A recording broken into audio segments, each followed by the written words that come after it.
Bismillahirrahmanirrahim. Assalamualaikum warahmatullahi wabarakatuh. Alhamdulillahirabbil alamin. Wassalatu wassalamu ala asyrafil anbiya'i wal mursalin wa ala alihi wa sahbihi wa man tabi'ahum bi ihsan ila yaumiddin. Asyhadu an la ilaha illallah wahdahu la syarika lah. Kullu khalqin yalu fa huwa subhanahu wa ta'ala khaliquhum wa raziquhum wa hadihim ila ma yuslihuhum wa kafihim ma yadurruhum wa huwa ala kulli syai'in qadir. Wa asyhadu anna Muhammadan abduhu wa rasuluhu wa safiyyuhu wa khaliluhu wa aminuhu ala wahyihi wa khiratuhu min khalqihi. Allahumma shalli wa sallim wa barik ala nabiyyina Muhammad wa ala alihi wa sahbihi wa man sara ala nahji wa ihtada bi hadihi hatta atahu yaqin. Rabbi shrah li sadri wa yassir li amri wahlul 'uqdatam min lisani yafqahu qawli.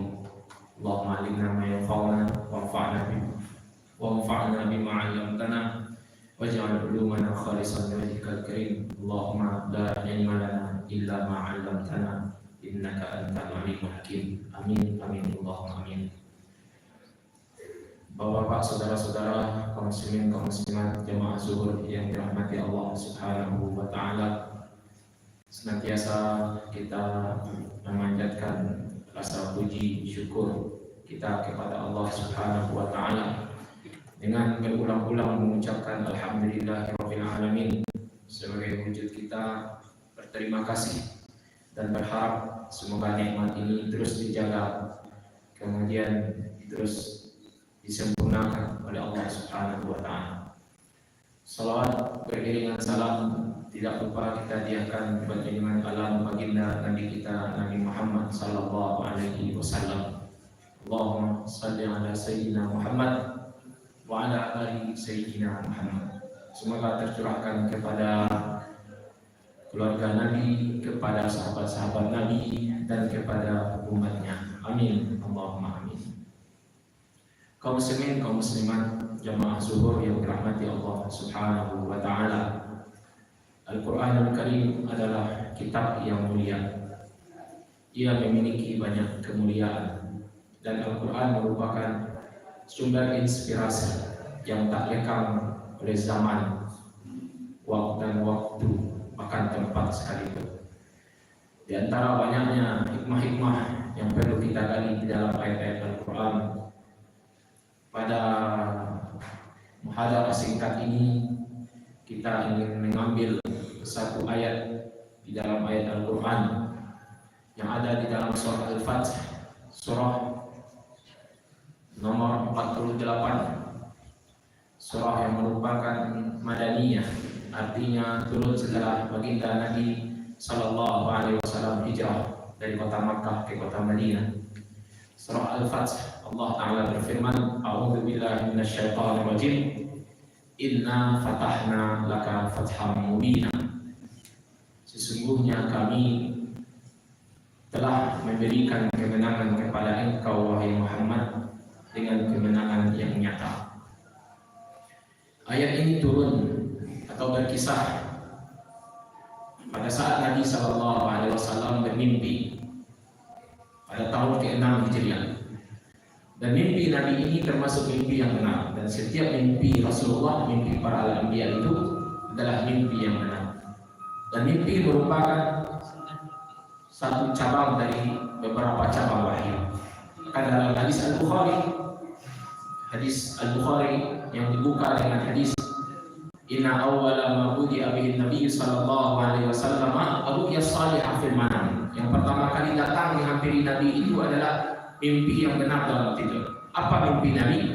Mimpi Nabi itu Rasulullah dengan para sahabat atau kaum muslimin pada umumnya, mereka memasuki Masjidil Haram. Mereka melakukan umrah dengan perasaan aman dan tenang. Ini Allah Ta'ala sebutkan dalam surah Al-Fatih tersebut. Laqad sadaqallahu rasulahu ru'ya bil haqq atadkhulunna al-masjidal haram insyaallah aminin muhallikina ru'usakum wa muqassirin la takhafun. Sungguh Allah membenarkan Rasulnya dengan mimpi yang benar, bahwa kalian pasti akan memasuki Masjidil Haram dengan perasaan aman, insya Allah, dengan izin Allah, dengan kehendak Allah. Kalian muhallikin ru'usakum, kalian menundulkan kepala kalian, dan di antara kalian ada yang memendekkan, dan kalian tidak dihampiri dengan rasa takut. Maka saat itu kaum muslimin berbondong-bondong mengajak Rasulullah. Sudah 6 tahun lamanya mereka meninggalkan Masjidil Haram kota Makkah. Sekarang dengan perasaan optimis, ada mimpi dari Nabi dan itu adalah wahyu. Mereka semangat. Berangkatlah sekitar 1.400 kaum muslimin lebih kurang meninggalkan kota Madinah menuju kota Makkah, berharap melaksanakan umroh. Kemudian sampai di Zulhulaifah yang menjadi miqatnya orang-orang Madinah, memasuki kota Makkah. Mereka mengganti pakaian mereka dengan pakaian ihram.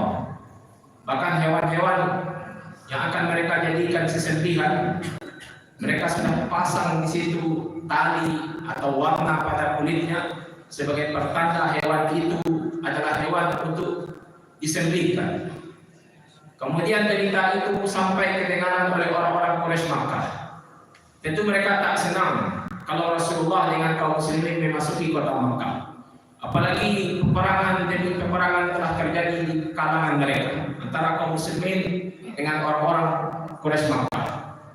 Sampai di sebuah tempat terdapat berita bahwasanya orang-orang Quraisy Makkah menghalangi kaum muslimin memasuki Masjidil Haram. Kemudian Rasulullah memutuskan mengambil jalur lain. Dan sudah banyak pertanda-pertanda sebelumnya, bahkan termasuk hewan kendaraan Rasulullah sendiri berhenti dengan perintah Allah Subhanahu wa taala, sebagaimana dahulu malaikat menghentikan langkah gajah pasukan Abraha ketika memasuki kota Makkah. Ini adalah pertanda dari Allah Subhanahu wa taala akan ada sesuatu yang terjadi. Sehingga Rasulullah menempuh jalur lain sampai di sebuah tempat yang dikenal dengan Hudaybiyah. Hudaybiyah itu jaraknya dengan kota Makkah lebih kurang 22 km.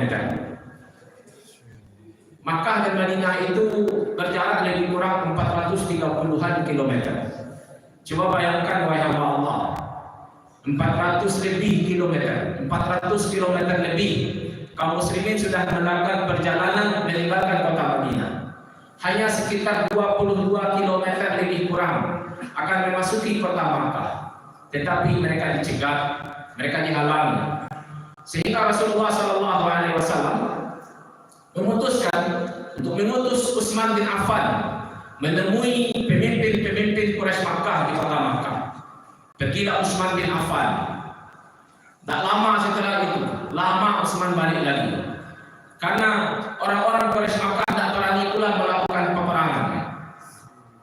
Karena mereka juga tahu sudah banyak pula usaha yang mereka lakukan. Disebutkan dalam sebuah riwayat ada mereka melakukan pencegatan dengan menggunakan 10 orang-orang Quraisy Makkah, tetapi berhasil dihentikan oleh kaum muslimin.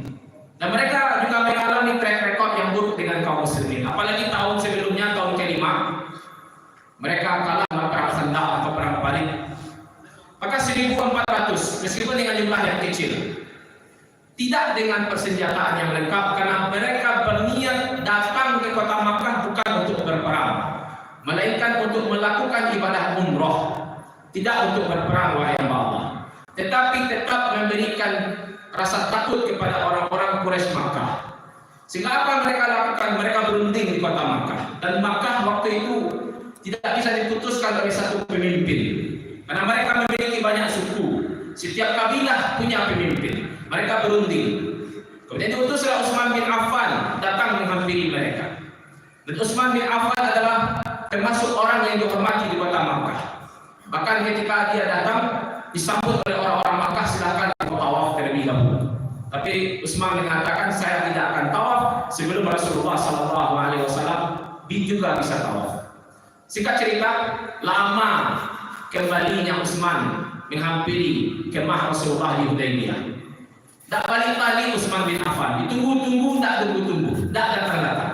tersiar kabar, tersebar kabar berita bahwa Utsman bin Affan terbunuh. Maka Rasulullah sallallahu alaihi wasallam meminta baiat kepada sahabat yang berada waktu itu 1.400 orang. Baiat untuk menyatakan mereka tidak akan kembali ke kota Madinah.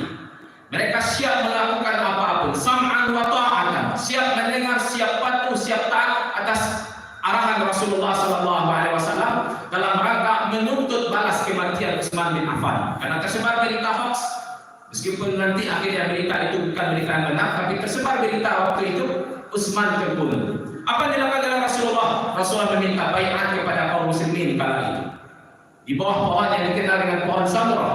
Dan inilah Allah Ta'ala meridai mereka yang kita kenal dengan baiatul ridwan. Allah Ta'ala berfirman, laqad radiyallahu 'anil mu'minina idh yubayyi'unaka tahta asy-syajarah fa'alima ma fi qulubihim fa'anzala sakinata 'alaihim.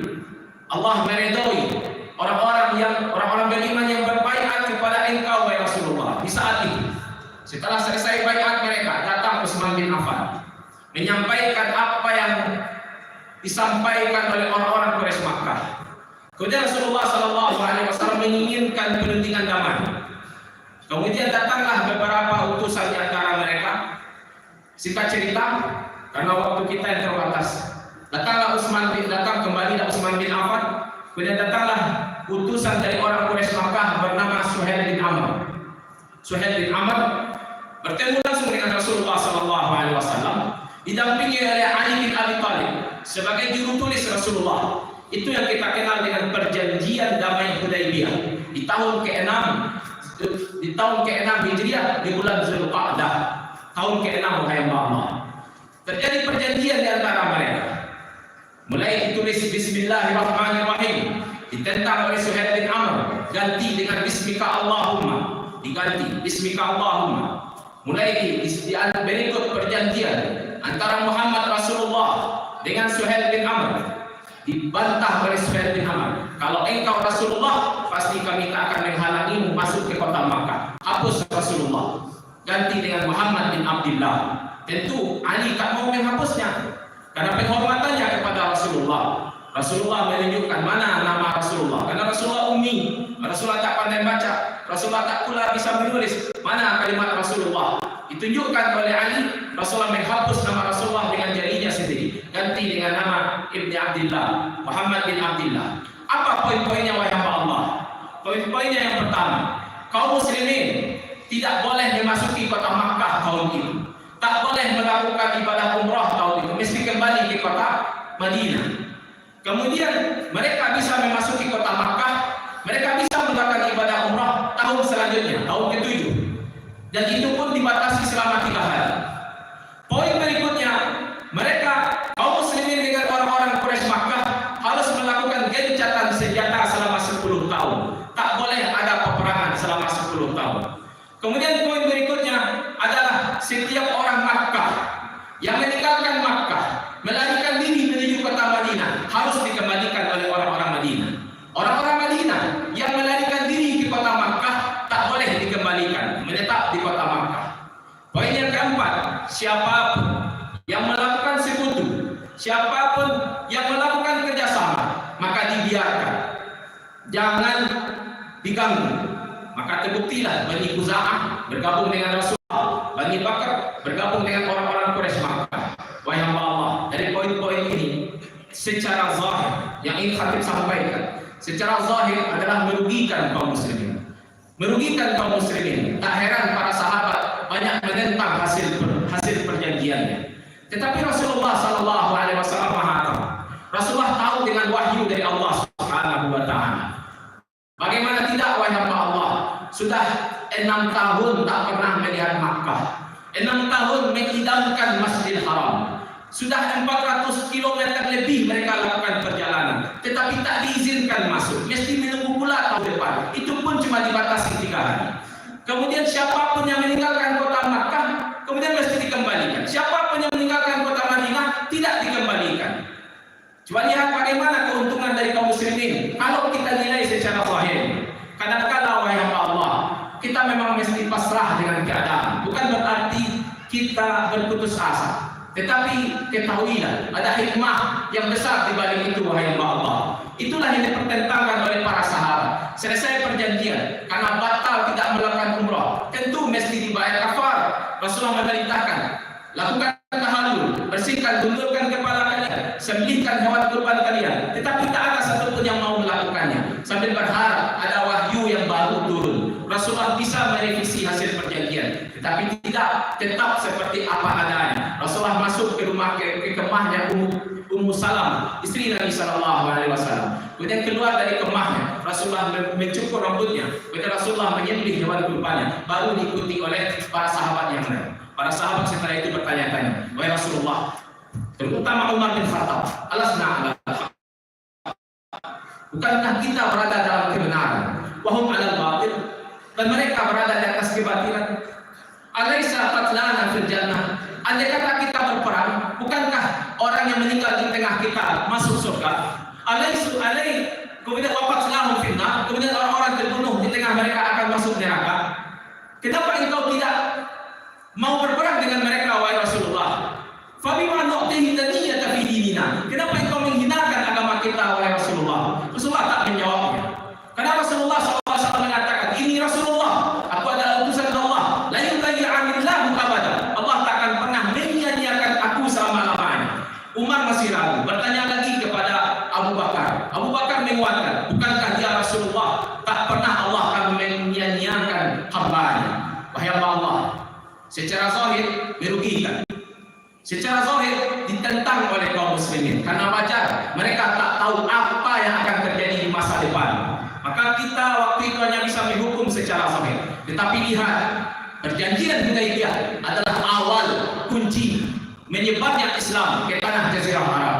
Perjanjian Hudaybiyah yang tak ada di sana penumpahan darah selama 10 tahun, yang isi perjanjiannya memberikan keuntungan kepada orang-orang Quraisy Makkah. Ternyata hasilnya Islam bisa ditebarkan tanpa rasa takut. Islam dakwah bisa tersebar kemana-mana. Bahkan Rasulullah bisa mengirimkan surat ke luar Jazirah Arab, bisa mengirimkan surat ke Mesir melalui Raja Muqawqis, bisa mengirimkan surat ke Persia melalui kepada Raja Kisra, Raja Hirqal yang ada di Syam. Pokoknya Islam tersebar di mana-mana. Kemudian para sahabat mulai menyebarkan dakwah Islamnya ke mana-mana. Wahai hamba Allah, kaum muslimin yang semula berjumlah 1.400 waktu itu, di tahun ke-7 mereka melakukan umrah berjumlah 2.000. Di waktu perang Khandaq berjumlah 3.000. Lihatlah, 2 tahun kurang.